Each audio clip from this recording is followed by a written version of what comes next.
Hello friends. तो अपन पढ़ रहे हैं फंडामेंटल राइट्स और मुझे उम्मीद है कि आप मन लगा के पढ़ रहे होंगे। हमारी तमाम कमियों को और गलतियों को नज़रअंदाज करते हुए, माफ़ करते हुए तो नहीं बोलूँगा, क्योंकि अब चूँकि कायदे से हम टीचर हैं और आप स्टूडेंट हैं, तो इसलिए तो माफ़ी शब्द थोड़ा भारी भरकम हो जाता है। इसलिए मैं यही कहूँगा कि हमारी कमियों को, हमारी गलतियों को नज़रअंदाज करते हुए आप जो है वो मन लगा के पढ़ रहे होंगे, क्योंकि मन लगा के पढ़ने में ही आपका बेनिफिट है, आपका फ़ायदा है। और अब मैटर केवल आपका फ़ायदा करता है। हमारा वाला जो फ़ायदा होना था, वो तो हमें पहले ही हो चुका है। जिस दिन आपने हमें फ़ीस दे दी थी, उस दिन हमारा फ़ायदा हो चुका था। लेकिन अब आपका ज़्यादा से ज़्यादा फ़ायदा कैसे हो सकता है? तो जैसा कि मैंने पहले भी कहा है क्लास में कि पॉजिटिव माइंडसेट जितना ज़्यादा रखोगे, उतना ही इस दुनिया से आप जो है वो ग्रास्प ज़्यादा से ज़्यादा कर पाओगे, चीज़ें ज़्यादा से ज़्यादा सीख पाओगे। तो हम फंडामेंटल राइट्स पढ़ रहे थे, मूल अधिकार पढ़ रहे थे, और मूल अधिकार में आर्टिकल 18 और आर्टिकल 19 को आधा पढ़ा था। तो एक बार मैं थोड़ा सा रिवाइज करवा देता हूँ वापस फिर से आर्टिकल 18। तो 18 और 19 जितना पढ़ा था वो मैं एक बार रिवाइज करवा देता हूँ आपको कि आर्टिकल 18 अबोलिशन ऑफ टाइटल्स, उपाधियों का निराकरण करना, उपाधियों का अंत करना। परंपरागत रूप से मोनार्की सिस्टम में जिस तरह से टाइटल्स दिए जाते हैं, राजा, महाराजा वगैरह, उस टाइप के, तो जो वंशानुगत उपाधियां होती है और जो सोशल डिस्क्रिमिनेशन क्रिएट करती है, सामाजिक भेदभाव या ऊंच नीच को क्रिएट करती है, उस तरह की उपाधियों का अंत करना इसका उद्देश्य था। तो उपाधियों के अंत में अपन ने देखा कि आर्टिकल 18 तो ये कहा कि सबसे पहला जो पॉइंट था वो कहता है कि राज्य किसी को उपाधि जो है वो नहीं देगा। सेना और शिक्षा, ये दो तरह की उपाधियां दी जा सकती है। सेना में परमवीर चक्र, शौर्य चक्र, अशोक चक्र, ये जो है ये उपाधियां हैं। बाकी वाले डेजिग्नेशन होती है, जो पद होता है, जो आदमी की रैंक जो होती है वो पद होता है, तो इस तरह की दी जा सकती है।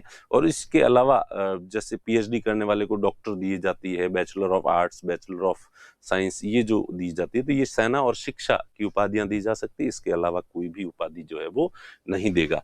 तो राज्य जो है वो नहीं देगा, यानी कि हमारी जो सरकार है वो नहीं देगी। मैंने कहा था कि घर में आप जो चाहो वो अपने बेटे को उपाधि दे दो, मेरा राजा बेटा कह दो, प्रिंस कह दो, ड्यूक कह दो, जो कहना है उसको आप कह सकते हैं। इस पर हमारा संविधान रोक नहीं लगाता है। दूसरा है कि इंडियन जो सिटीजन है वो विदेश से भी उपाधि प्राप्त नहीं कर सकता। किसी भी ऐसी अथॉरिटी से, सॉवरन जो गवर्नमेंट है, उससे कोई टाइटल जो है वो एक्सेप्ट नहीं कर सकता इंडियन सिटीजन। और तीसरा है फॉरेन सिटीजन, विदेशी नागरिक। अगर वो गवर्नमेंट ऑफ इंडिया की सेवा कर रहा है तो, अगर नहीं कर रहा है, यहाँ नहीं है, अपने देश में है, तो अपने को उससे कोई लेना देना नहीं है। लेकिन अगर फॉरेन सिटीजन है, इंडियन गवर्नमेंट को सर्व कर रहा है, तो या कोई भी बेनिफिट ले रहा है, तो उसे जो है दूसरे देश से वो टाइटल, उपाधि ले सकता है, लेकिन उससे पहले प्रेसिडेंट की प्रायर अप्रूवल लेनी पड़ेगी। और उसके बाद में चौथा जो है, भले कोई विदेशी नागरिक हो, भले भारतीय नागरिक हो, भारतीय हो या विदेशी हो, कोई भी हो, अगर जो है दोनों सम्मान प्राप्त करते हैं, ऑनर प्राप्त करते हैं किसी दूसरे देश से, तो इसके लिए कोई ऑनर प्राप्त करते हैं, कोई पद प्राप्त करते हैं, तो उन्हें प्रेसिडेंट से प्रायर अप्रूवल लेनी पड़ेगी। विदेशी, अगेन विदेशी वही जो भारत सरकार की सेवा में है, सरकारी सेवा में है, सरकारी लाभ प्राप्त अगर कोई कर रहा है तो। 1954 में ये शुरू किए गए थे। बीच में 1977 से 1980 के बीच में जनता पार्टी की सरकार थी, तब इन्हें रोक दिया गया था। और उसके बाद 1996 में जो है सुप्रीम कोर्ट में इन्हें चैलेंज किया गया था और कहा गया था कि ये उपाधियां नहीं दी जानी चाहिए, ये तो उपाधियां हैं और लोग अपने नाम के आगे इसका यूज भी करते हैं। और जहां कहीं पब्लिक सम्मान समारोह या पब्लिक सम्मेलन जहां कहीं पे भी होते हैं, वहां पे अगर ये लोग मुख्य अतिथि, चीफ गेस्ट आते हैं, तो इनके नाम के आगे इसका प्रयोग किया जाता है। तो इसलिए पर सुप्रीम कोर्ट ने बालाजी राघवन केस 1996 में कहा कि ये उपाधियां नहीं है, ये सम्मान है। और देश में कोई भी व्यक्ति अगर देश के वेलफेयर के लिए, सोशल वेलफेयर के लिए कोई कंट्रीब्यूट करता है, समाज की सेवा करता है, तो ऐसे लोगों को सम्मानित किया जाना चाहिए और इसीलिए उनको ये ऑनर दिया जाता है। तो ये ऑनर है, इसलिए इनका प्रयोग नाम के आगे या पीछे प्रीफिक्स और सफिक्स इनका यूज जो है वो नहीं किया जाना चाहिए, और अगर किया जाता है तो उसके खिलाफ कार्रवाई की जाएगी, उससे वापस भी छीनी जा सकती है। तो ये तो पढ़ा था अपन ने आर्टिकल 18। ठीक है, तो ये हो गया आर्टिकल 18। ठीक है, जो अपन ने पढ़ लिया। उसके बाद जो है ये केस देख लिया अपन ने, और उसके बाद जो है अगला जो है आर्टिकल, अब यहाँ पे 18 पे इक्वलिटी जो है वो समाप्त हो जाती है, और इसके बाद जो है वो फ्रीडम, स्वतंत्रता जो है वो शुरू होती है। और स्वतंत्रता का जो पहला आर्टिकल है आर्टिकल 19, इसके बारे में अपन ने देख लिया था कि आर्टिकल जो 19 है 19(1)(a), तो यहाँ पे मैं बता देता हूं आप लोगों को। आर्टिकल 19(1) में ए, B, C, D, E, F और जी तक जो है ये आर्टिकल्स थे। शुरू में ये 7 तरह की स्वतंत्रताएं जो है वो दी गई थी। स्पीच एंड एक्सप्रेशन, असेंबली करना, यूनियन बनाना, मूवमेंट करना, रेजिडेंस करना और प्रॉपर्टी एक्वायर करना और लाइवलीहुड जो है, तो ये इस तरह से जो है वो ये 7 अधिकार दिए गए थे। और फ्रीडम स्पीच एंड एक्सप्रेशन, वाक व अभिव्यक्ति जो है, तो इसके वापस अपन ने बहुत सारे रूप देखे थे कि सुप्रीम कोर्ट ने इसको एलोबरेट किया, इसकी इंटरप्रिटेशन दी और इसकी व्याख्या की। तो स्पीच एंड एक्सप्रेशन, एक्सप्रेशन बहुत सारे तरीकों से, अभिव्यक्ति जैसे कि मैंने बताया, सिनेमा के माध्यम से, साहित्य के माध्यम से, पेंटिंग के माध्यम से, म्यूजिक के माध्यम से, और भी कई तरीके होते हैं जिनसे आप अपने आप को एक्सप्रेस कर सकते हो। तो उन सब की आपको स्वतंत्रता है। और उसमें ही इसमें कि प्रेस की स्वतंत्रता अपने इसी में शामिल जो है वो मानी थी। इसी तरह से अपन ने एडवर्टीजमेंट करना, विज्ञापन करना। स्प्रिंग बोर्ड एकेडमी के बाहर हम बड़ा सा होर्डिंग लगाते हैं, स्प्रिंग बोर्ड एकेडमी, तो ये विज्ञापन हम करते हैं, तो ये विज्ञापन इस आर्टिकल के तहत जो है वो करने का अधिकार है।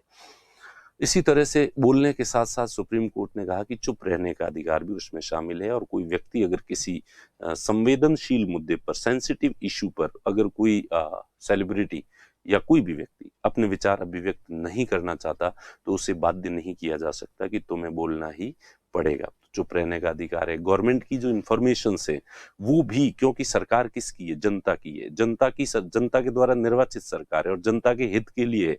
इसलिए गवर्नमेंट की कोई भी स्कीम वगैरह होती है तो वो जनता की खुद की है और वो अभिव्यक्त होनी जरूरी है, उसे लोगों को जानना जरूरी है। इसी तरह से फोन टैप नहीं होना चाहिए। बंद का आह्वान जो है, वो राजनीतिक दल अगर बंद का आह्वान करते हैं और आप चाहते हो कि नहीं, आप बंद को नहीं मानोगे और आप अपनी जो है वो शॉप ओपन रखोगे, आप अपनी व्यावसायिक गतिविधि, कमर्शियल एक्टिविटी कंटिन्यू रखोगे, तो आप जो है वो रख सकते हैं। इसी तरह से जो लोग विरोध करना चाहते हैं, धरना देना चाहते हैं, प्रदर्शन करना चाहते हैं, तो उन्हें भी ये अधिकार है। लेकिन जो है वो हड़ताल जो है वो फंडामेंटल राइट नहीं है। वैसे हड़ताल करना आपका अधिकार है, नॉर्मल अधिकार, विधिक अधिकार है, लेकिन ये फंडामेंटल राइट नहीं है कि इसको किसी भी कंडीशन में रोका नहीं जा सकता।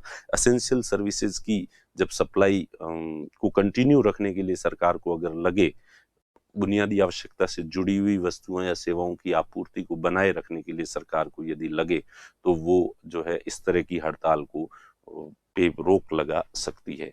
तो इस तरह से ये, और फोन टैप नहीं होना चाहिए किसी व्यक्ति का। अगर फोन टैप होता है तो उसके नेचुरल जो उद्गार है वो नहीं निकल पाते हैं। तो ये सारी चीजें इसमें अपन ने देखी थी। फिर सम्मेलन देखा था, और उसके बाद संघ बनाना, यूनियन। ठीक है, तो यूनियन में बाद में 97वें कॉन्स्टिट्यूशन अमेंडमेंट से सहकारिता भी, इसमें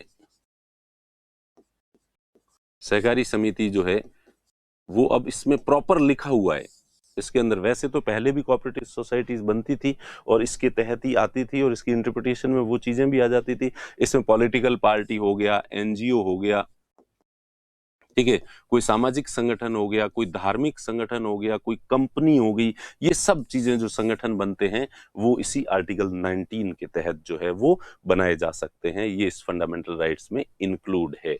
और इसी तरह से विचरण करना, रोता फिरना, इधर उधर। और स्टूडेंट्स अगर सबसे ज्यादा किसी फंडामेंटल राइट का प्रयोग करते हैं तो रोते फिरने का प्रयोग जो है करते हैं, इधर उधर घूमते रहते हैं।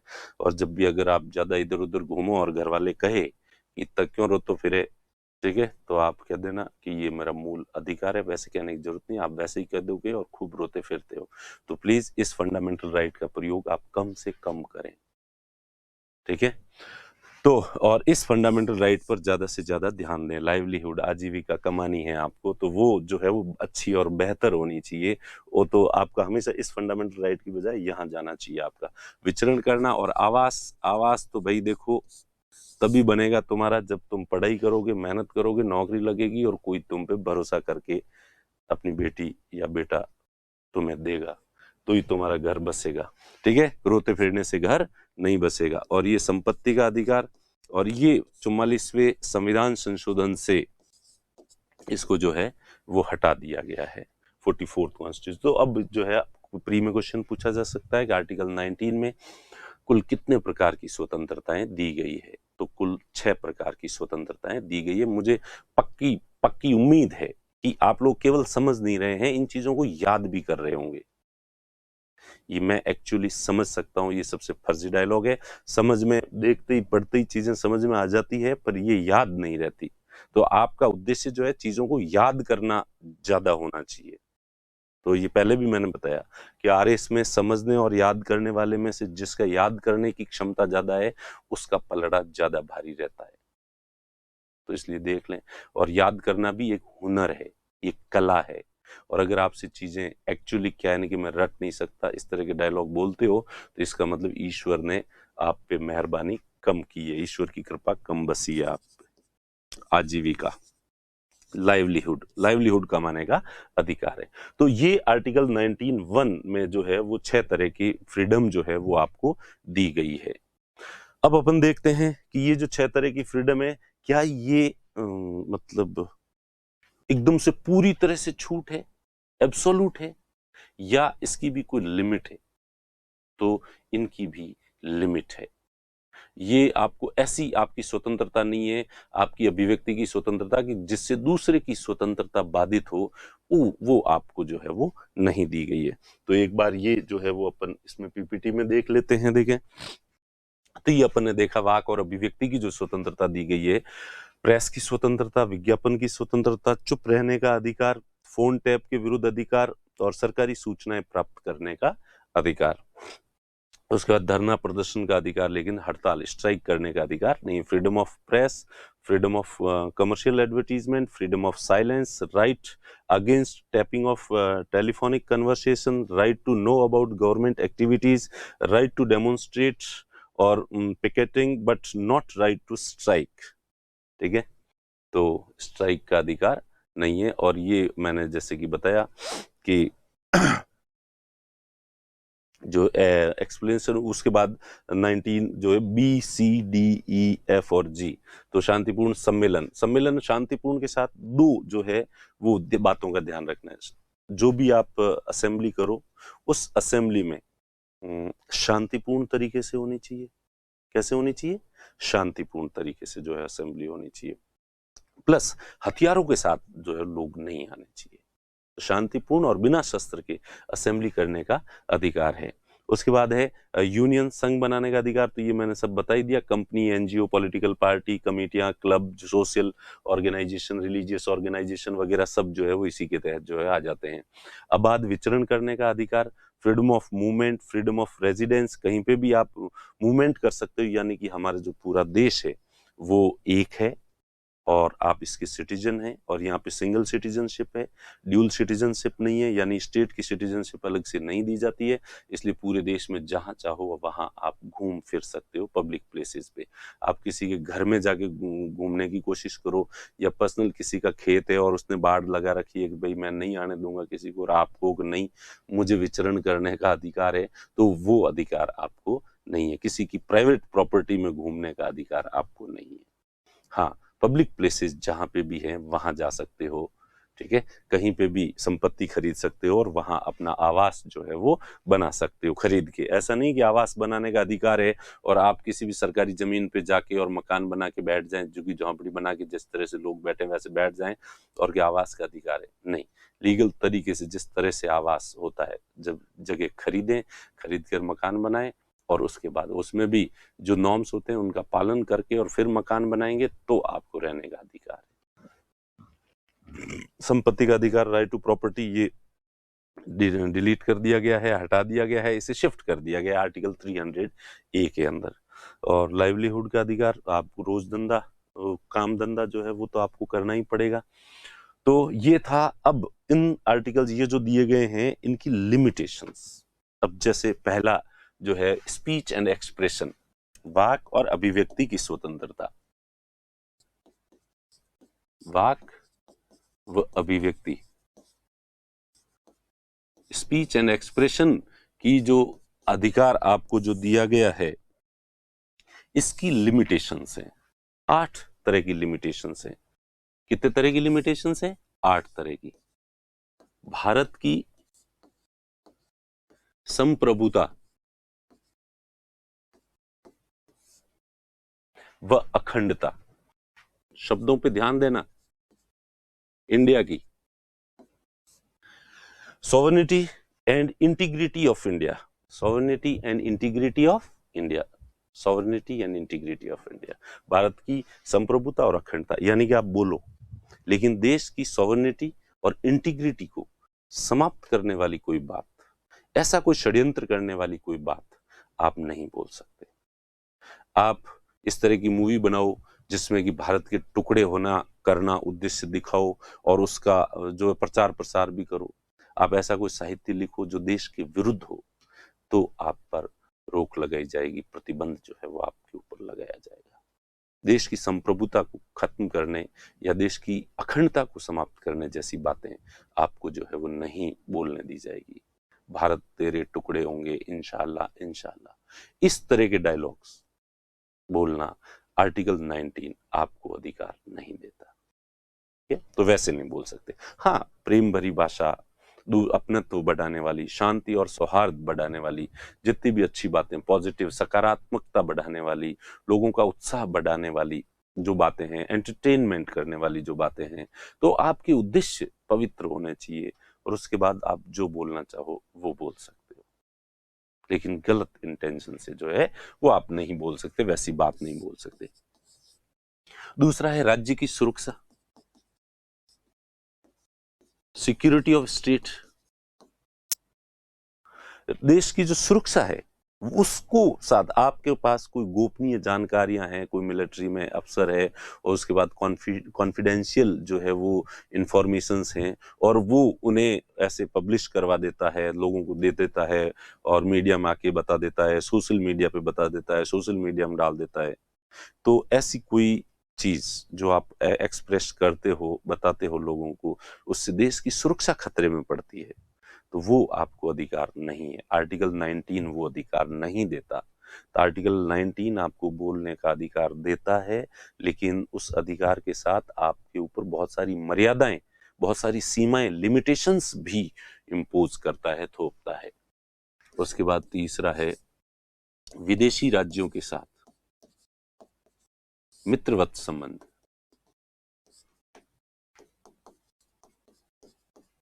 विदेशी राज्यों के साथ मित्रवत संबंध, friendly relations with foreign states, friendly relations with foreign states. We have friendly relations with other states, other countries, and no one can express such a language so that those relations can be disturbed. ठीक है, तो ऐसे वो जो संबंध है, मित्रवत संबंध है, उनको बिगाड़ने वाली ऐसी चीजें जो है वो नहीं बनाने दी जाएगी, ऐसी बातें नहीं कहने दी जाएगी आपको कि जिससे हमारी विदेश नीति जो है वो प्रभावित हो और दूसरे देशों की सरकार कोई न्यूज़पेपर है और वो लगातार किसी देश के विरुद्ध जो है वो अनर्गल छापता रहता है। अब हालांकि पाकिस्तान के विरुद्ध तो जितना छापो उतना ही कम है, क्योंकि वास्तव में ही पाकिस्तान हमेशा से ही हमारे देश में आतंकवाद को प्रोत्साहित करता है, नशीले पदार्थों की तस्करी को भी प्रेरित करता है, हमारे देश के अंदर भी फूट डालने की पूरी कोशिश भी करता है। तो वो तो कितनी ज्यादा करता है कि शायद हम उसकी भले कितनी भी बुराई करें तो वो हमेशा कम ही रहेगी। ठीक है। तो लेकिन आप जो कोई अच्छा देश है जैसे नेपाल है, उसके साथ हमारे संबंध अच्छे हो सकते हैं, तो उसके खिलाफ जो है लगातार कोई जहर उगले तो सरकार उसके ऊपर रोक लगा सकती है कि नहीं भाई, नेपाल के साथ हमारे संबंध, बांग्लादेश के साथ हमारे संबंध बहुत अच्छे हैं, तो इनको बिगाड़ने वाली बात अगर कोई कहे तो उसको सरकार जो है रोक सकती है कि ये गलत है, बिल्कुल ऐसा नहीं करेंगे। न्यायालय की अवमानना, contempt of court, contempt of court, यानी कि अब न्यायालय की अवमानना ये भी एक टॉपिक है। ठीक है। Contempt, civil contempt and criminal contempt, दो तरह कंटेम्प्ट होते हैं। जब जुडिशरी हम पढ़ेंगे तो उस समय इसके बारे में जो है वो पढ़ेंगे।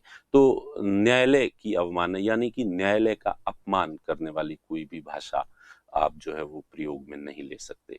हाँ, सकारात्मक दृष्टि से न्यायालय के कोई भी निर्णय होते हैं तो आप उन निर्णयों की पॉजिटिव क्रिटिसिज्म जो है वो कर सकते हैं, और क्रिटिसिज्म से ऐसे लगना चाहिए कि आप जुडिशरी का अपमान नहीं करना चाहते, बल्कि जुडिशरी से भी कई बार कुछ गलतियां हो जाती है तो उन गलतियों को आप उजागर कर सकते हैं।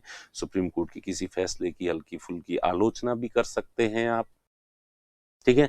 लेकिन आप एक हद पार करके और गाली निकालने लग जाओ या उसके बारे में अंट-शंट ऐसे कुछ बोलो जिससे एकदम स्पष्ट लगता हो कि ये व्यक्ति जो है वो अपने आप को कानून और न्यायालय से बड़ा मान रहा है और इसका उद्देश्य न्यायालय का अपमान करना है, तो इस तरह की जो अभिव्यक्ति होती है वो न्यायालय की अवमानना होती है, कंटेम्प्ट ऑफ कोर्ट होता है। तो वो करने का अधिकार नहीं है। आप बोलो, कुछ ही बोलो, लेकिन आप न्यायालय का अपमान नहीं कर सकते। मानहानि,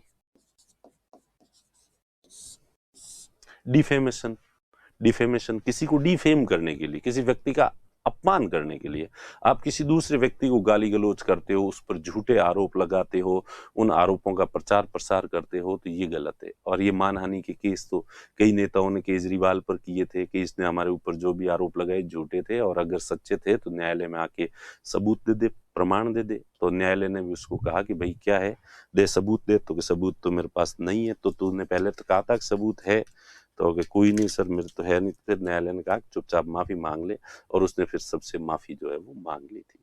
तो सामान्यतः, और मानहानि के आप राजनीतिक घटनाक्रम में रोजमर्रा की जिंदगी में देखते ही हो कि किसी भी व्यक्ति पर कोई आरोप लगाता है तो वो दूसरा वाला कहता है कि मैं न्यायालय में जाऊंगा और मानहानि का केस करूंगा, इस पे डिफेमेशन का केस करूंगा कि ये मुझे डिफेम कर रहा है। ठीक है। तो आप दूसरे को गाली गलौज, दूसरे के ऊपर झूठे आरोप वगैरह नहीं लगा सकते, उसका उसके सम्मान में हानि पहुंचे ऐसा, उसकी फेम जो है वो डी हो, कम हो, ऐसा काम जो है वो नहीं कर सकते। उसके बाद है नैतिकता, मॉरलिटी, यानी कि देखिए इंडिया के अंदर पॉर्न जो मूवीज हैं, पॉर्न साइट्स हैं, ये अलाउ नहीं है। इसीलिए नहीं है कि हम उन चीजों को इमोरल मानते हैं, अनैतिक मानते हैं।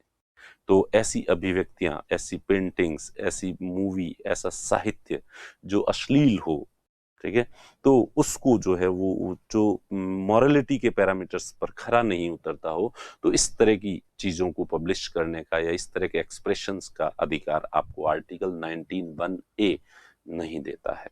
तो मेरे ख्याल से ये क्लियर हो गया होगा। अनैतिक काम जो है वो आप करो तो वो आपको, आप नंगे होकर सड़क के ऊपर घूमने दौड़ने लग जाओ और खुले में हवाई गालियां निकालने लग जाओ, तो ये अनैतिकता है, इमोरलिटी है, और इसलिए आपको वो अधिकार जो है वो नहीं है। इसी तरह से लोक व्यवस्था, पब्लिक ऑर्डर, लोक व्यवस्था हमारे समाज में एक व्यवस्था है, एक ऑर्डर है। लोग शांति से, सौहार्दपूर्ण तरीके से रहते हैं। आप जो है सोशल मीडिया पर ऐसी सामग्री डालते हो, आप ऐसे भाषण देते हो जिससे दो जातियों के बीच, दो धर्मों के बीच तनाव बढ़े और अराजकता जैसी स्थिति उत्पन्न हो, तो ये पब्लिक ऑर्डर जो है, पब्लिक के बीच में जो एक व्यवस्था है, ये छिन्न भिन्न हो, ये भंग हो और लोगों के बीच में क्रोध, द्वेष ये बढ़े, तो इस तरह की बातें लिखने का अधिकार आर्टिकल 19 आपको जो है वो नहीं देता है। तो आप समाज के अंदर तनाव उत्पन्न करो, समाज के अंदर अव्यवस्था उत्पन्न करो, इस तरह की बातें बोलने का अधिकार इस आर्टिकल से, इससे आपको नहीं मिलता है। और अगर आप ऐसा करते हो तो वो जो भी कानून होगा उस कानून के तहत आपके विरुद्ध कार्रवाई जो है वो की जाएगी। अपराध उद्दीपन, अपराध के लिए किसी को उकसाना, उद्दीपन। Incitement for incitement to an offence, किसी को ऑफेंस करने के लिए इंसाइट करना, कर दे बाटो फेंक, ठोक ठोक ठोक ठोक, फोड़ दे कांच। कुछ बच्चा है, बड़ा आदमी साथ में बच्चे को उकसाता है, फेंक फेंक फेंक बाटो, तो ये ऐसा नहीं कह सकते, ठीक है। तो मुझे याद है, मुझे बचपन में मेरे साथ एक मेरे भैया थे और उन्होंने मुझे एक बार कहा कि एक बस जा रही थी, बाट फेंक ठोक ठोक ठोक ठोक, तो ठीक है। तो अब मुझे वही उदाहरण याद आता है कि इस तरह से किसी दूसरे को अपराध करने के लिए उकसाने वाली भाषा अगर आप बोलते हो, एक ऐसा जोशीला भाषण देते हो और उसके बाद लोग जाके तोड़ फोड़ करते हैं, अपराध करते हैं, एक ऐसा भाषण देते हो और उसके बाद जो है जोश में आके लोग चोरी डकैती करना शुरू कर देते हैं, लूटपाट, बैंकों को या दुकानों को लूटना शुरू कर देते हैं, तो इस तरह की भाषा बोलने का अधिकार आपको नहीं है। तो कुल मिला के ये 8 तरह की लिमिटेशंस है। कितने तरह की? 8 टाइप्स ऑफ लिमिटेशंस। जो आप, ये मर्यादाएं हैं, आपको जो अधिकार दिया गया है वो अधिकार एब्सोल्यूट नहीं है, वो अधिकार एकदम से लिमिटलेस, असीमित नहीं है, बल्कि उस अधिकार की एक सीमा है, एक लिमिटेशंस है, ये उसके रेस्ट्रिक्शंस हैं, ये प्रतिबंध हैं कि आप इस तरह की भाषा या इस तरह की अभिव्यक्ति नहीं कर सकते। तो एक बार फिर रिवाइज कर लीजिए, देखें, देश की संप्रभुता और अखंडता याद करना, 8 के 8 याद होने चाहिए। एग्जाम में आपके प्री में पूछा जा सकता है कि आर्टिकल स्पीच एंड एक्सप्रेशन का जो राइट दिया गया है, इसकी कौन कौन सी लिमिटेशन है, तो 8 है। अब 8 समझ में आपको आ गई, लेकिन अगर एग्जाम में आपको याद नहीं आई तो एग्जाम कॉपी में ये लिखोगे कि सर मुझे याद, समझ में तो सब आई हुई है, बस अभी याद नहीं आ रही है, सॉरी, नंबर दे देना मुझे। तो ये याद आनी चाहिए, 8 की 8। देश की संप्रभुता और अखंडता, राज्य की सुरक्षा, सिक्योरिटी, ये एक जैसी सी है, अखंडता और सुरक्षा याद हो जाएंगे। फिर विदेश नीति, विदेश नीति भी दूसरे देशों के साथ मित्रवत संबंध इसीलिए रखते हैं ताकि हमारा देश जो है वो सुरक्षित रहे चारों तरफ से। तो ये तीनों तो मिलती जुलती है, संप्रभुता, अखंडता और बाद में सुरक्षा और अच्छे दूसरे देशों के साथ अच्छे संबंध। फिर आगे जुडिशियरी, तो ये 4 तो ये हो गए, जुडिशियरी को इसके साथ ले लो, 4 ये और 4 ये, 4 ये छोटे छोटे नाम है सीधे सीधे, ठीक है। सम्मान, किसी का कम करना, गाली देना किसी को, और गाली देना अनैतिक भी है, तो ये दोनों, एक गाली देने में एक ही बात आ गई दोनों की। या किसी आदमी को गाली देने के लिए प्रेरित करना कि दे दे गाली, गाली बोल दे इसको, ठीक है। तो इससे उसका सम्मान होगा, उस जिसने गाली दी है उसने अनैतिक भाषा का प्रयोग किया है, और जिसने उसको उकसाया है उसने अपराध उद्दीपन जो है वो किया है। और लोक व्यवस्था, और गाली देने से हो सकता है कि झगड़ा ज्यादा बढ़ जाए, और 2 लोगों का झगड़ा 2 परिवारों तक, और 2 परिवारों का झगड़ा 2 जातियों तक फैल जाए, और देखते देखते। तो ये चारों चीजें मेरे ख्याल से आपको याद हो गई, मानहानि, नैतिकता, लोक व्यवस्था, अपराध उद्दीपन, defamation, morality, public order and incitement to an offence. तो ये 8 पॉज करके और एक बार 8 को याद करने की कोशिश करो, और उसके बाद जो है नेक्स्ट आगे बढ़ते हैं अपन। उसके बाद दूसरा अपन ने देखा था सम्मेलन करना।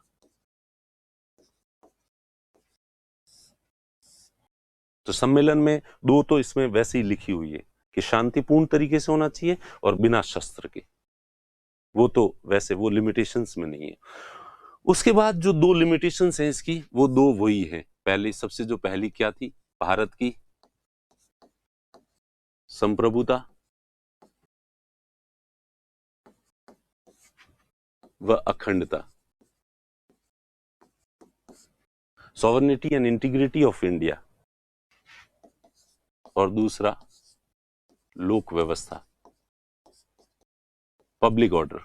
ये मेरे ख्याल से पहले याद हो रखे हैं, इसलिए इनको दोबारा जो है आप सम्मेलन करो। लेकिन जेएनयू में जिस तरह के सम्मेलन हुए थे, जो वीडियो आए थे, और अगर वो सही हैं तो उस तरह के सम्मेलन करने का आपको अधिकार नहीं है। एक तो भारत तेरे टुकड़े होंगे, इस उद्देश्य से भारत के टुकड़े करने के लिए आप सम्मेलन कर रहे हो, ठीक है, तो वो आपको जो है वो उसकी अनुमति नहीं है। और लोक व्यवस्था, एक ऐसा सम्मेलन बुलाओ और सम्मेलन के बाद आप किसी दूसरे वर्ग के लिए, दूसरी जाति के लिए, दूसरे धर्म के लिए, दूसरे मोहल्ले के लिए जो भड़काऊ भाषण दो वहां पे, और उससे जो है वो झगड़ा बढ़ जाए, पब्लिक ऑर्डर अस्त व्यस्त हो जाए, इस तरह का अधिकार नहीं है आपको। तो सम्मेलन में आपको ये दो तरह की लिमिटेशंस है, इन दोनों चीजों का ध्यान रखें और उसके बाद आप शांतिपूर्ण तरीके से जो सम्मेलन बुलाएं वो वाले सम्मेलन आप जो है वो बुला सकते हैं।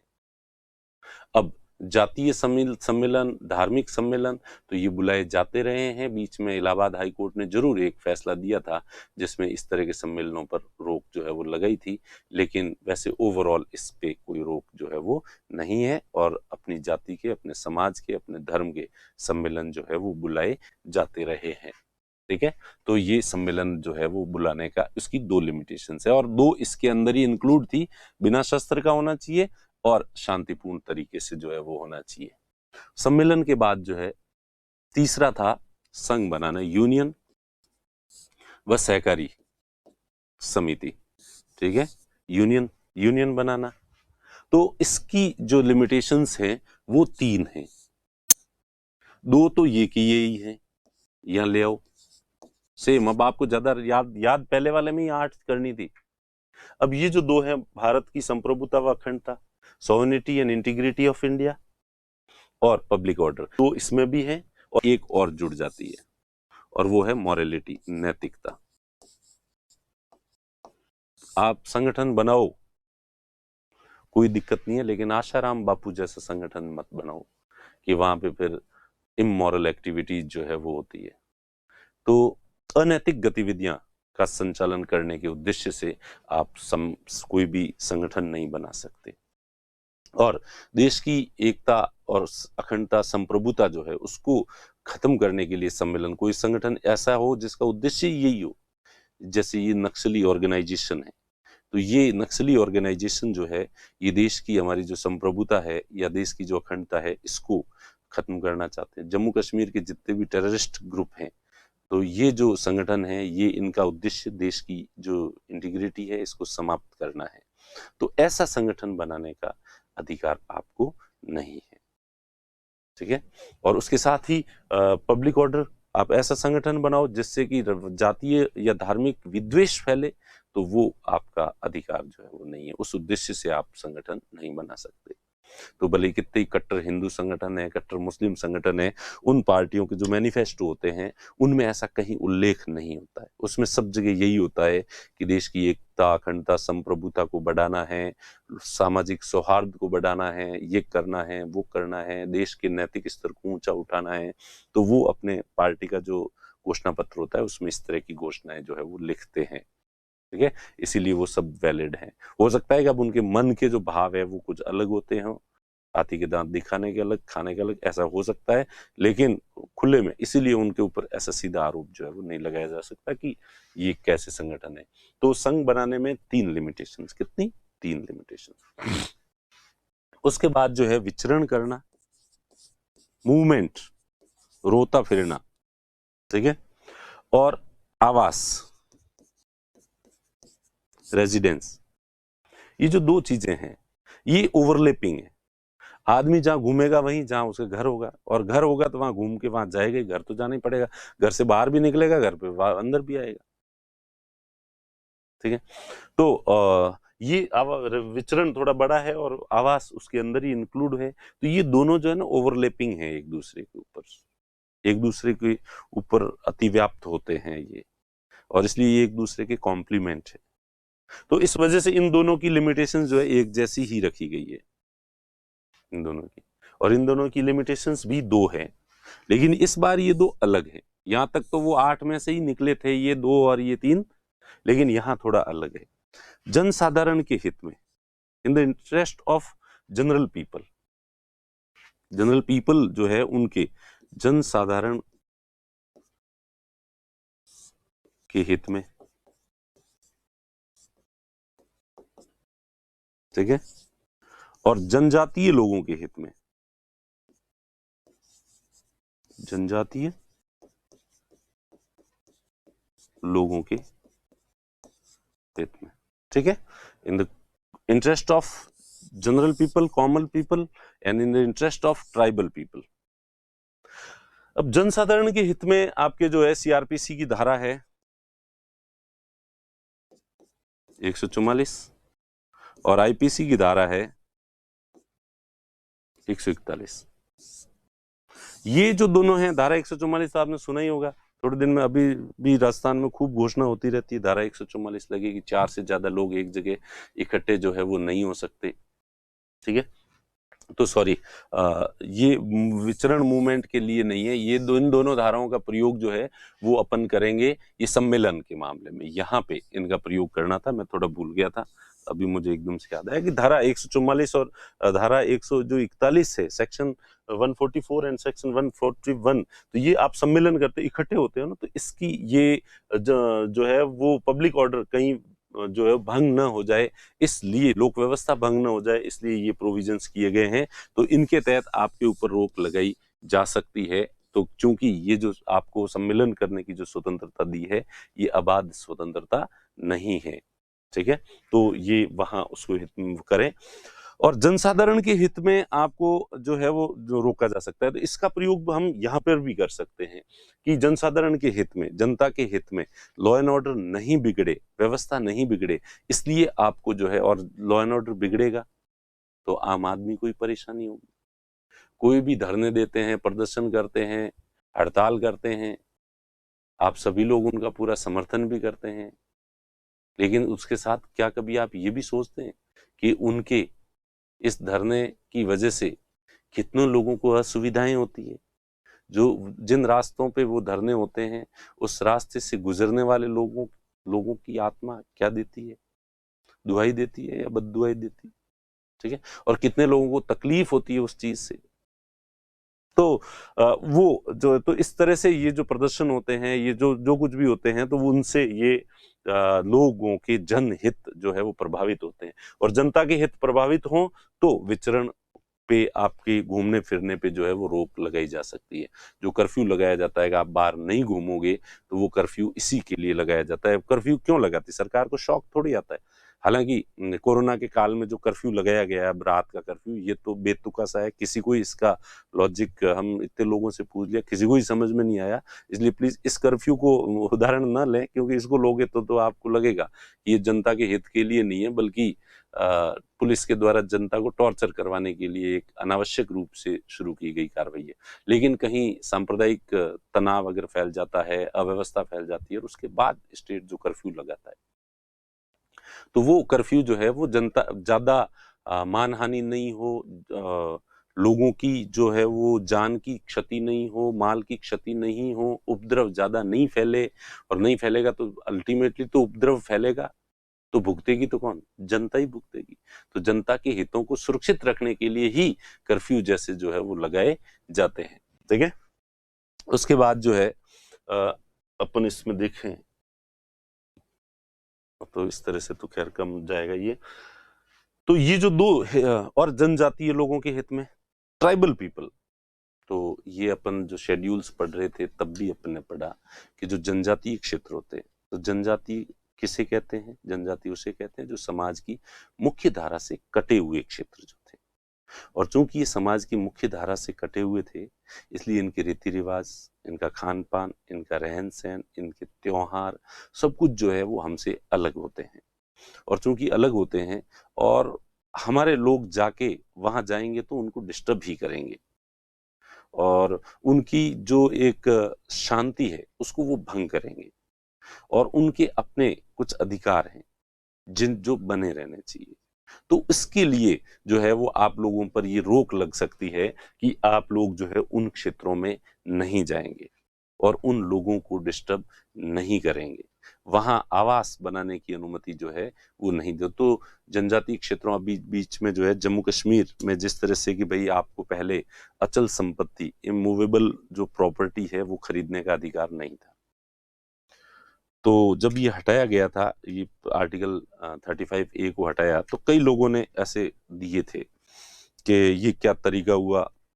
नॉर्थ ईस्ट के जो स्टेट्स हैं उनको आर्टिकल 370 के तहत जो है वो जम्मू कश्मीर को दिए गए थे प्रिविलेजेस, और 371 के तहत जो है वो उन राज्यों को विशेष जो है अधिकार दिए गए हैं, प्रिविलेजेस। और उनमें से एक ये भी है कि वहां पे सामान्य व्यक्ति के विचरण पर रोक लगाई जा सकती है, और वहाँ इमूवेबल प्रॉपर्टी, निश्चित जो क्षेत्र हैं जनजाति, पर्टिकुलर जो ट्राइबल एरियाज हैं, वहां पे आपके रेजिडेंस करने पर भी रोक लगाई जा सकती है। तो इनको तो कि वहां पे भी है, फिर तो वहां भी हटाओ, ठीक है। तो ये जो इस तरह की बात करने वाले लोग थे वो शायद जनता के आधे ज्ञान का फायदा उठाना चाहते हैं। वहां ये जो प्रिविलेजेस दिए गए हैं ये अलग कारणों से दिए गए हैं, ये सकारात्मक प्रिविलेजेस हैं, पॉजिटिव प्रिविलेजेस हैं। सकारात्मक जो डिस्क्रिमिनेशन या प्रिविलेजेस उन्हें कहते हैं जब हम किसी कमजोर को, ये विशिष्ट व्यक्ति है, पावरफुल है और एक कमजोर है, कमजोर को हम विशेष अधिकार देते हैं ताकि वो इसके बराबर आ सके, तो इसे हम कहेंगे सकारात्मक, पॉजिटिव प्रिविलेजेस। और ऑलरेडी एक ताकतवर व्यक्ति है और उसको हम प्रिविलेजेस देते हैं, विशेष अधिकार देते हैं, तो उससे वो और ताकतवर हो जाएगा, इससे इन दोनों के बीच की खाई बढ़ जाएगी। तो जम्मू कश्मीर जो एक रिच स्टेट था, वहां पर कैपिटल इनकम अच्छी थी और वो बाकी स्टेट से किसी मायने में कम नहीं था, वहां ट्राइबल्स नहीं थे और इसलिए उसको विशेष दर्जा दिया गया, तो वो दूसरे स्टेट्स की तरह था, और फिर उसको प्रिविलेजेस दिए तो वो और ज्यादा थोड़ा श्रेष्ठ हो गया था। तो ये नेगेटिव प्रिविलेजेस थे, वो कम किए गए हैं। जबकि इन ट्राइबल डोमिनेटेड जो स्टेट्स हैं, इनको जो प्रिविलेजेस दिए गए हैं ये पिछड़े हुए हैं, इनको बराबर लाने के लिए दिए गए हैं। तो दोनों विशेषाधिकार अलग अलग तरह के थे।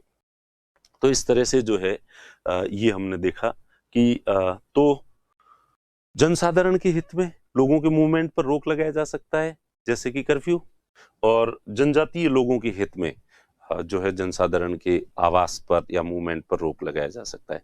इसी तरह से किसी एरिया के अंदर मूवमेंट या आवास, अगर कोई ग्रीन बेल्ट प्रोटेक्ट करना है और कि भाई वहां पे जो है इतना ग्रीन एरिया होना ही चाहिए और वहां रेजिडेंशियल कॉलोनी नहीं होनी चाहिए, इससे उसको प्रकृति को नुकसान पहुंचेगा और प्रकृति को नुकसान पहुंचेगा तो अंततः जनता का ही नुकसान है, तो इस उद्देश्य से कुछ क्षेत्रों को ऐसे घोषित किया जा सकता है कि यहाँ पे आवास जो है वो नहीं होगा। तो इस तरह से ये दो उद्देश्य, आपको दो बातें ध्यान रखनी, बस इतनी लंबी चौड़ी रामायण इसीलिए पढ़ी है। ये जो दो चीजें हैं, मूवमेंट एंड रेजिडेंस, इनको, इनकी लिमिटेशंस हैं कि गवर्नमेंट जनसाधारण के हित में या जनजातीय लोगों के हित में इनके किसी क्षेत्र विशेष में मूवमेंट या उसको रोका जा सकता है, आवास को रोका जा सकता है। और इसी तरह से सुप्रीम कोर्ट ने एक बार अपने वर्डिक्ट में ये भी कहा कि अब जैसे किसी व्यक्ति को तड़ी पार किया जाता है, जैसे बीच में गुजरात के एक नेता हार्दिक पटेल को तड़ी पार कर दिया, उसने कहा कि गुजरात में ये व्यक्ति नहीं आएगा,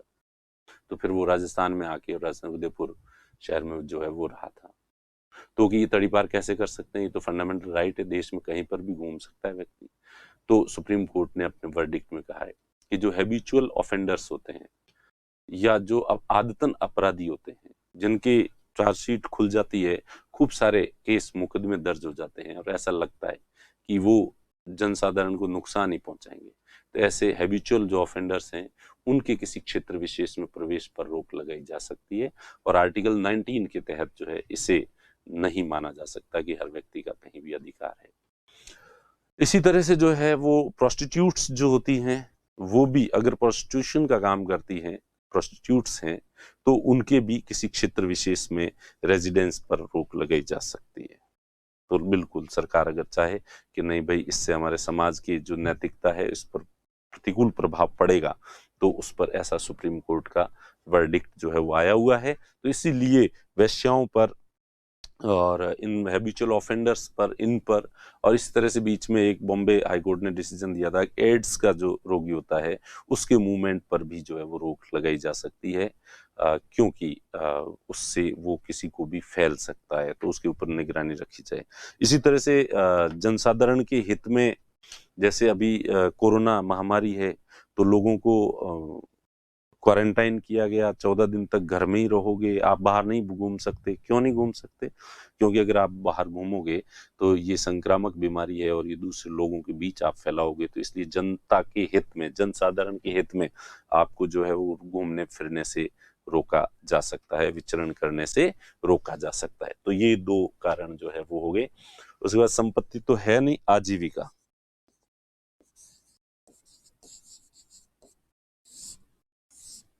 लाइवलीहुड, आदमी को रोजगार, काम करने का, अपनी मर्जी का जो काम करना चाहे वो काम व्यक्ति जो है वो कर सकता है। आपको सभी तरह के जितने भी व्यवसाय है वो कर सकता है। लेकिन इसमें है कि अगर स्पेशल जो है वो करते हो आप, जैसे डॉक्टरी करनी है, वकालत करनी है, तो आपके पास डिग्री होनी चाहिए। तो डिग्री की बाध्यता जो है, क्वालिफिकेशंस, योग्यताएं रखी जा सकती है, और योग्यताएं अगर रखी जाती है तो वो इस फंडामेंटल राइट का वायलेशन नहीं होगा। ये पहले भी मैंने बताया। दूसरा कि कोई व्यवसाय है, गवर्नमेंट खुद की कंपनियां स्थापित कर सकती है, और गवर्नमेंट की कंपनी स्टेब्लिश करने से आपकी रोजगार पर, आपकी कंपनी पर कोई फर्क पड़ रहा है तो इसके लिए गवर्नमेंट जिम्मेदार नहीं होगी। प्लस गवर्नमेंट कुछ उद्योगों को जो है वो रिजर्व रख सकती है, आरक्षित रख सकती है कि इसमें जो है वो कोई निजी क्षेत्र निवेश नहीं करेगा। जैसे इस समय एटॉमिक मिनरल्स और एटॉमिक एनर्जी जो है ये गवर्नमेंट के लिए रिजर्व है, ये प्राइवेट सेक्टर इसमें इन्वेस्ट नहीं कर सकता। और 1991 से पहले तो सरकार ने बहुत सारे उद्योगों को जो है वो रिजर्व रख रखा था कि निजी क्षेत्र इसमें इन्वेस्ट नहीं करेगा। न तो, और सरकार के पास पैसे थे नहीं, तो सरकार के, हमारे पास तो पैसे हैं नहीं, हम तो करेंगे, न तो हम करेंगे न किसी को करने देंगे, और न प्राइवेट सेक्टर को, इसीलिए देश का बट्टा बैठ गया। 1991 में आके ये समझ में आया कि ये जो नीति थी ये बिल्कुल बेवकूफ़ी भरी थी। पहले हमें डर था कि इससे मोनोपोली स्टेब्लिश हो जाएगी, एकाधिकार हो जाएगा, ये महत्वपूर्ण उद्योग है, सरकार ही कमाएगी इसमें पैसा, और न तो सरकार से कमाया गया, न विदेशी कंपनियों को अनुमति दी गई, और न घरेलू जो निवेशक थे उन्हें छूट दी गई। तो वो भी इसके अंदर लिखा हुआ है कि गवर्नमेंट चाहे तो किसी भी उद्योग को, किसी भी व्यवसाय को पब्लिक सेक्टर के लिए रिजर्व रख सकती है, ठीक है, आरक्षित रखा जा सकता है। तो ये लिमिटेशंस नहीं है, ये तो ऑलरेडी इसमें लिखा हुआ है कि अर्हताएं या योग्यताएं, क्वालिफिकेशंस तय की जा सकती है, आरक्षित रखी जा सकती है, गवर्नमेंट के लिए रिजर्व रखी जा सकती है पूरी तरह से, या पब्लिक प्राइवेट पार्टनरशिप फर्म की तरह किसी चीज को रखी जा सकती है, या तीसरा कि किसी चीज के लिए लाइसेंस लेना जरूरी रखा जा सकता है। जैसे आपको मेडिकल स्टोर शुरू करना है तो उसके लिए आपके पास लाइसेंस होना चाहिए। आपको दवाइयाँ वगैरह बनानी है तो आपके पास जो है वो लाइसेंस होना चाहिए, तो ही कर सकते हो, बिना लाइसेंस के नहीं कर सकते। तो लाइसेंस की कंडीशन रखी जा सकती है। आपको और क्या, जैसे माचिस उद्योग है, ये जो विस्फोटक पदार्थ हैं इससे रिलेटेड अगर कुछ है, एरोनॉटिक्स से रिलेटेड जो कुछ है, तो उसमें भी इलेक्ट्रॉनिक्स से रिलेटेड जो उपकरण आप बनाते हैं, तो 5 सेक्टर्स हैं ये जिनके लिए जो है, अल्कोहल लीकर से रिलेटेड जो है वो है, तो ये 5 सेक्टर है जिसके लिए आपको लाइसेंस लेना पड़ता है, ठीक है। तो एक तो शराब पीता है तो आदमी साथ में सिगरेट पीता है, तो टोबैको प्रोडक्ट्स जो होते हैं उसके लिए भी लाइसेंस, तो लीकर प्रोडक्ट्स, टोबैको प्रोडक्ट्स, अब सिगरेट को जलाने के लिए माचिस की जरूरत है, तो विस्फोटक, तो 3 तो ये हो गए।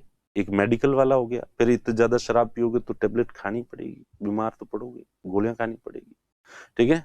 और 5वां जो है ये इलेक्ट्रॉनिक्स, एरोस्पेस वगैरह, ये जो है, तो इन चीजों के लिए तो ये 5 इंडस्ट्रीज है जिससे लाइसेंस है, तो वो इसी आर्टिकल के तहत जो है वो आता है। 19 जो है वो उसके तहत, लाइवलीहुड जो सबसे आखिरी इसका जो पॉइंट है उसके तहत जो है, तो वो ये तो इसी में लिखा हुआ है लिमिटेशंस नहीं है।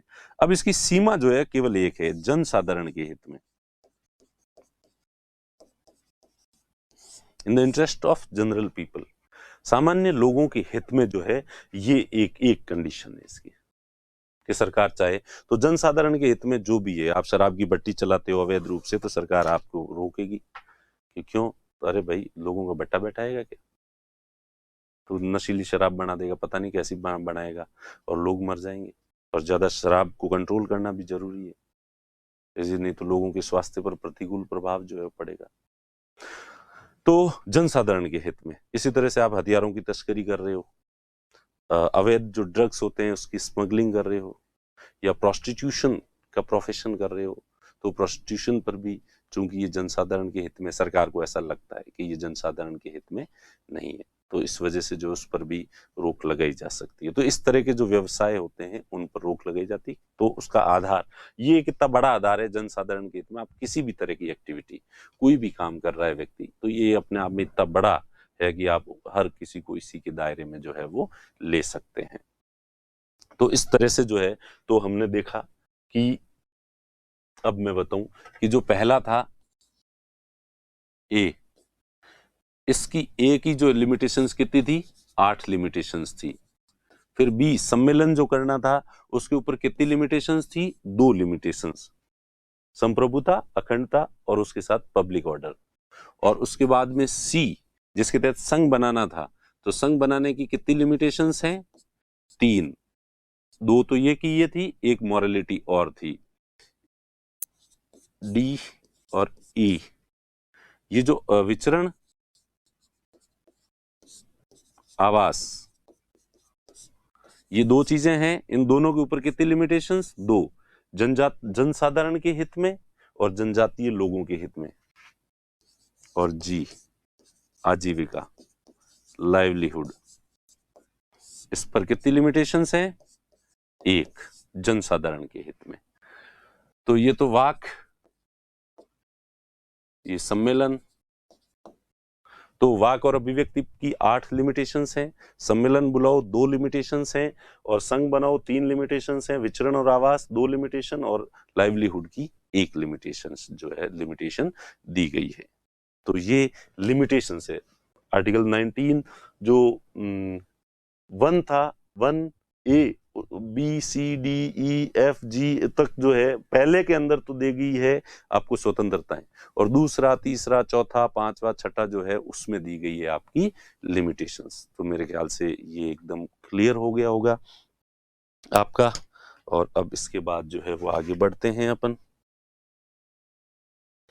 तो इसी चीज को जो है एक बार अपन पावर पॉइंट पे देख लेते हैं। देखें, restrictions on freedom and speech and expression, ठीक है, तो कौन कौन सी है, sovereignty and integrity of India, security of state, friendly relations with foreign states, contempt of court, ये 4 तो ये हो गई। उसके बाद डिफेमेशन, मॉरलिटी, पब्लिक ऑर्डर और इंसाइटमेंट टू एन ऑफेंस। तो ये 8 लिमिटेशंस हैं किसकी, स्पीच एंड एक्सप्रेशन की।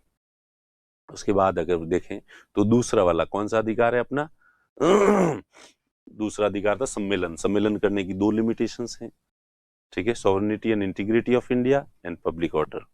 उसके बाद संघ बनाना है आपको, तो सम्मेलन की स्वतंत्रता है, सम्मेलन, सॉरी यहाँ सम्मेलन गलत लिख दिया, यहाँ पे जो है वो लिखना था आपने संघ, सम्मेलन ऊपर आ गया है। तो इसमें 3 लिमिटेशंस जो है वो इसकी हैं, ठीक है। और ये धारा 144 और धारा 141 जो है इसमें सम्मेलन इकट्ठे होते हैं लोग, उसमें जो है वो शामिल होगी। तो ये पीपीटी वालों ने थोड़ी गलती कर दी है, आप इसको सुधार देना। और आबाद संचरण निवास की स्वतंत्रता की सीमाएं, restrictions on free movement and freedom of residence, तो जनसाधारण के हित में और जनजातीय लोगों के हित में जो है ये विचरण, और इस पर 2 उद्देश्यों से रोक लगाई जा सकती है। और उच्चतम न्यायालय ने वैश्याओं और आदतन अपराधियों को प्रतिबंधित किया जा सकता है कि जो आदतन अपराधी हैं और जो वैश्याएं हैं, इनको किसी क्षेत्र विशेष में आवास करने से या वहां जाने से रोका जो है वो जा सकता है। और आजीविका की, और इसमें जो जनसाधारण के हित में एक लिमिटेशन है, और लाइसेंस की अनिवार्यता रखी जा सकती है। सरकार चाहे तो किसी व्यवसाय के लिए लाइसेंस की अनिवार्यता, योग्यता की अनिवार्यता रख सकती है, क्वालिफिकेशन डिग्री होनी चाहिए वो काम करने के लिए, और आरक्षित रिजर्व जो है वो रखा जा सकता है। उसके बाद देखें कि ये जो अधिकार दिया गया है इस आर्टिकल में, ये अधिकार जो है वो राज्य के विरुद्ध दिया गया है, निजी व्यक्तियों के विरुद्ध नहीं है, ये ध्यान रखना। This right is given against the state, it is not against the individual person. दूसरा व्यक्ति ये अधिकार नहीं देगा, राज्य इन चीजों को करने से हमें नहीं रोकेगा, स्टेट नहीं रोकेगा, ठीक है। इससे पहले आर्टिकल 17 वाला जो अधिकार था वो स्टेट के अगेंस्ट नहीं था, वो इंडिविजुअल पर्सन के अगेंस्ट था। अनुच्छेद 17 का अधिकार निजी व्यक्तियों के विरुद्ध था, जबकि यह अधिकार जो है वो स्टेट के विरुद्ध दिया गया है, राज्य के विरुद्ध दिया गया है, और ये केवल नागरिकों को उपलब्ध है। विदेशी जो नागरिक होते हैं उनको ये अधिकार नहीं है, ठीक है। ये केवल नागरिकों को, भारतीय नागरिकों को, विदेशी व्यक्ति को यहाँ आके और कहे कि मुझे वाक और अभिव्यक्ति की स्वतंत्रता है, मैं चाहूँ तो यहाँ सम्मेलन भी बुला लूँ, और मैं चाहूँ तो यहाँ संगठन भी कर लूँ, मैं यहाँ आवास भी कर लूँ, मैं जहाँ चाहूँ घूम भी सकता हूँ, और यहाँ काम धंधा भी कर लूँ। ये विदेशियों को तो नहीं दिया जा सकता ये, ठीक है। विदेशी आके कहे कि मुझे तो नरेगा का रोजगार चाहिए, तो सबको दिया जा रहा है, मुझे भी दिया जाए, तो कि भाई तुझे ये नहीं दिया जा सकता। जो आजीविका वगैरह, ये सारे जो आर्टिकल 19 के जो अधिकार हैं ये केवल भारतीय नागरिकों को है, और भारतीय नागरिकों में भी केवल जो नेचुरल पर्सन है उनको है ये। लीगल पर्सन कहते हैं कंपनी को, कंपनियों को, वैसे व्यक्ति में आता है, आदमी भी व्यक्ति में आता है, कंपनी भी एक व्यक्ति होती है कानून की नजर में और हमारे संविधान की नजर में। लेकिन यहाँ पे जो लीगल पर्सन यानी कंपनी है, तो कंपनियों को ये अधिकार नहीं है, ये केवल व्यक्तियों को, नेचुरल जो पर्सन होते हैं उनको है, लीगल पर्सन को नहीं है। प्राकृतिक रूप से जो मनुष्य हैं उनको ये अधिकार है, ये कृत्रिम जो व्यक्ति हैं उनको ये अधिकार नहीं है, और कानूनी व्यक्ति है उनको अधिकार नहीं है। कंपनी को, हालांकि कंपनी के जो शेयर होल्डर्स होते हैं उनको अधिकार होता है, उनके अधिकार हैं। तो ये था आर्टिकल 19। तो मेरे ख्याल से आज की क्लास में इतना ही काफ़ी है। फिर अपन, क्योंकि अब अगले वाले आर्टिकल को लेंगे तो ये क्लास थोड़ी बड़ी हो जाएगी, तो फिर अगले वाले क्लास में देखें आर्टिकल 20 अनुच्छेद 20 जो है वो उसमें देखेंगे। तो ठीक है, तो इतना आज के लिए इतना काफ़ी है। आज का गुरु ज्ञान मैंने शुरुआत में ही दे दिया था, इसलिए आखिर में देने की जरूरत नहीं है, ठीक है। तो मिलते हैं, अपनी पॉजिटिविटी को बनाए रखें, अपनी सकारात्मकता को बनाए रखें, अपने उत्साह को बनाए रखें, क्योंकि जीवन को सफलतापूर्वक जीने की कुंजी यही है, पॉजिटिविटी एंड एंथुजियाज्म, उत्साह जीवन के प्रति, और हर रोज नया उत्साह जो है वो फील होना चाहिए, ठीक है। मिलते हैं कल। Okay, thank you.